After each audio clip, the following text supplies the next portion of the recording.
Kisahnya semalam Isnin 29 Julai, saya sampai rumah lepas potong rambut dalam pukul 9.20.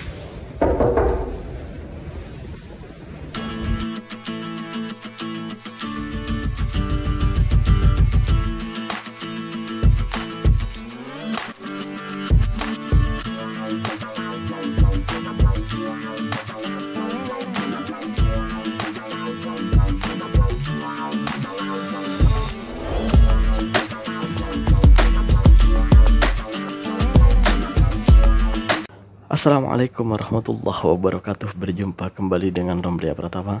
Teman-teman sahabatku semuanya, gimana kabar kalian? Mudah-mudahan kalian semuanya baik-baik saja beserta keluarganya di sana. Teman-teman sahabatku semuanya, buat kalian yang baru gabung, yang baru nonton video ini, silahkan di subscribe dulu, di like dan di komen guys. Buat teman-teman sahabatku yang udah ngedukung support channel ini, terima kasih. Mudah-mudahan kalian semuanya diberikan keberkahan umur, keberkahan rezeki, dimudahkan segala urusannya, baik urusan dunia maupun urusan akhirat. Amin ya rabbal alamin. Teman-teman sahabatku semuanya, ini ada yang lagi viral, ada yang lagi trending di Malaysia. Ini yang sebenarnya gue nih malu mau nge-reaction video ini guys, tetapi setelah gue pikir-pikir, video ini mudah-mudahan menjadi evaluasi, menjadi tontonan yang bisa mengubah teman-teman dari TKI, pekerja-pekerja Indonesia yang ada di Malaysia, agar tidak terjadi kejadian-kejadian seperti ini lagi gitu. Karena ini sangat memalukan sekali. Karena kejadian seperti ini bukan hanya satu kali, tapi berkali-kali di Malaysia ini guys. Gitu guys. Seperti apa videonya? Ini dia guys. Ini dia guys.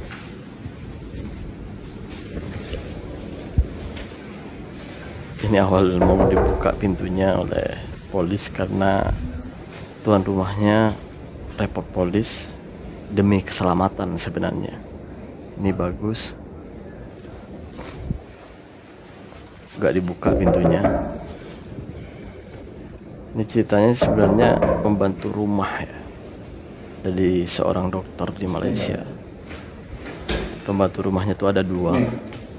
Yang satu itu dari Indonesia, yang satu itu dari Filipina.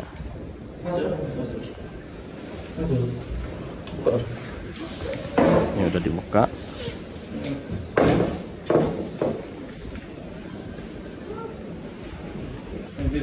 Nah ini, teman-teman, kalian udah nonton sendiri kan tadi. Itu salah satu video yang menunjukkan pertama kali diketuk itu kan, kalian nonton sendiri nggak dibuka pintunya, mungkin mereka ketakutan di dalam gitu. Padahal di sana ada anak majikannya yang masih bayi gitu, yang masih baby, karena mereka ini menjaga baby gitu. Mungkin biasanya kalau pembantu rumah itu ada dua, biasanya yang satu ini biasanya itu yang masak, yang menyiapkan makanan untuk bosnya, itu biasanya yang satu. Terus yang satu ini biasanya menjaga anak-anak dari bosnya, biasanya gitu kalau dua. Kemungkinan besar juga seperti ini, karena yang si baby ini ada di bilik atau di kamarnya bibinya ini atau pembantunya gitu. Dan pembantunya ini membawa laki-laki masuk ke dalam rumahnya bosnya. Ini kurang ajar banget ini. Kurang ajar. Gue bilang kurang ajar ini. Bener, kurang ajar. Ini udahlah memalukan, ini kurang ajar banget ini. Nggak tahu diri gitu. Nggak tahu berterima kasih gitu. Padahal bosnya ini sudah baik loh sama mereka.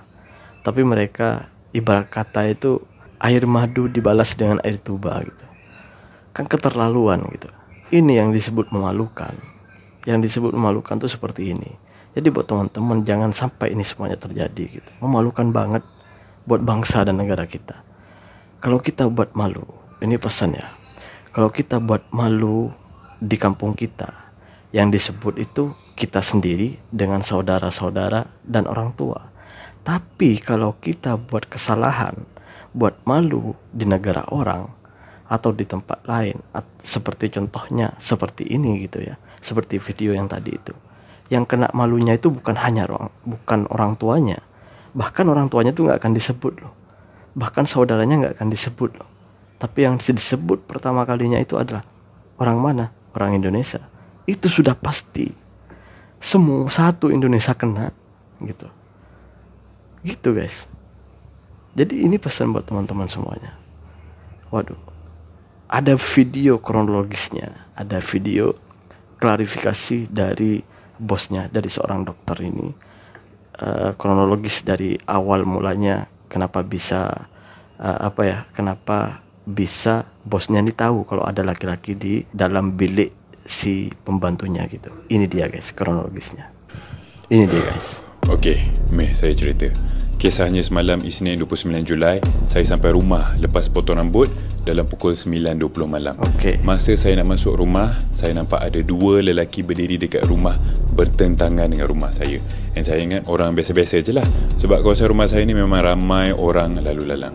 9.40 malam isteri saya nak berangkat pergi kerja, jadi saya dan anak-anak babaikan dia di depan rumah. Bila mana seorang lelaki datang and approach saya, saying dia duduk depan rumah saya dan dia nampak ada dua lelaki masuk rumah saya. Saya tak pernah kenal dia, jadi saya ambil ringan apa dia cakap. Plus tak logik ada orang masuk rumah saya dikala saya dan wife ada dekat rumah. Tapi bila saya teringat balik dua lelaki yang awal-awal saya nampak tadi, saya jadi cuak dan saya sergah mate saya, tanya ada ke dua lelaki masuk dalam rumah ni, sebab kalau itu kenalan diorang untuk hantar barang ke, saya okey je. Tapi kalau diorang tak kenal dua lelaki tu, saya nak report polis untuk tengok-tengokkan ke rumah saya atas dasar keselamatan. Ya, sebab dan bahaya saya kan. gertak habis-habisan mate saya. Dan hujung-hujung tu mate Indonesia saya cakap, dah pulang tuan. Saya lega, kiranya diorang kenal dua lelaki tu dan mungkin dua lelaki tu dah pulang. Kiranya tak perlulah saya call polis, risau bagai. Bila saya cerita dekat isteri saya pasal dah pulang ni, terus isteri saya cakap, maksudnya pernah masuk dan kemungkinan ada lagi. Jadi kami decide to check on CCTV kami. And bila saya go through playback, 8.36 malam mate pertama saya letak botol depan CCTV untuk blok pandangan. 8.40 malam mate kedua saya pusing CCTV menghadap TV. Kemuncaknya 9.25 malam masa saya baru balik dan masa saya dan bini ada dekat tingkat atas rumah saya, dibawa masuknya dua lelaki. And bila saya forward CCTV tu, saya tak nampak dua lelaki ni keluar. Masa ni isteri saya dah dekat tempat kerja. Dia panik. Dia call saya suruh saya selamatkan baby kami yang tengah tidur bersama mate-mate saya. For your information, seminggu sekali bini saya on call. Jadi bila bini saya tiada di rumah, saya akan minta dua mate saya ni tengokkan baby sementara saya nak tidurkan dua abangnya yang lain. And masa ni saya fikir, kalau saya serbu bilik tu seorang diri, satu, saya outnumbered by dua lelaki tadi yang bilnya agak besar berbanding saya. Kedua, takut dia apa-apakan anak saya yang sedang tidur ataupun anak-anak saya yang lagi dua orang tu. Jadi saya decide to call 999, disambungkan kepada polis. 11.10 malam saya call, 11.20 malam 3 peronda polis datang. Saya cerita kepada polis yang baby saya ada dalam bilik sekali dengan mate. Jadi plan saya adalah saya nak call salah seorang mate saya, minta dia hantar baby dekat saya dekat tingkat atas dengan alasan saya nak pakaikan krim eczema. Dan immediately lepas baby tu dihantar kepada saya nak bagi signal kepada polis untuk serbu bilik mate saya. Akan tetapi mate saya tak angkat call. Jadi saya bersama polis decide to terus serbu bilik mate saya tu. Stand by.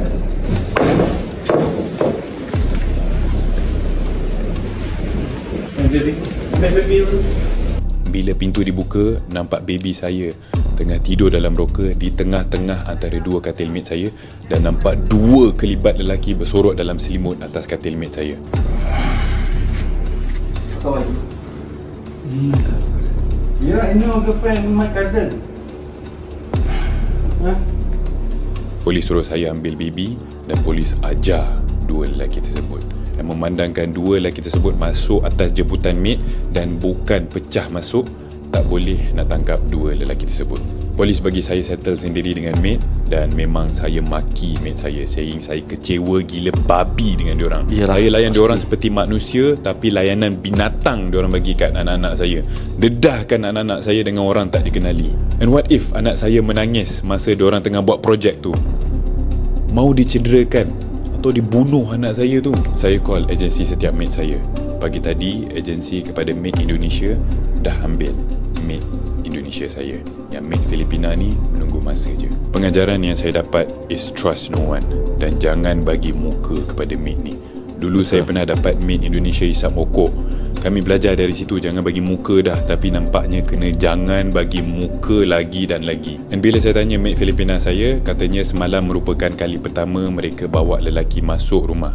Dan syukur Allah nak tunjuk, even kali pertama dah kantoi.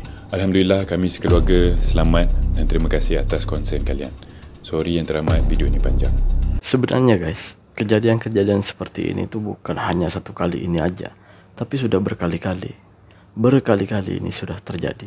Entah itu pembantu rumah kita itu dari Indonesia itu, ada yang mencuri lah, gini lah, itulah. Las-las yang dipersalahkan itu adalah bosnya gitu, majikannya. Padahal yang membuat salah itu kita sendiri sebenarnya. Ya, kalian bisa dengar sendiri siapa coba. Coba dari kita sendiri udah. Kita sendiri, nggak usah kita membayangkan orang lain. Kita bayangkan diri kita sendiri. Diri kita sendiri. Kita sudah percaya sama pembantu kita, sama asisten rumah tangga kita, ART kita.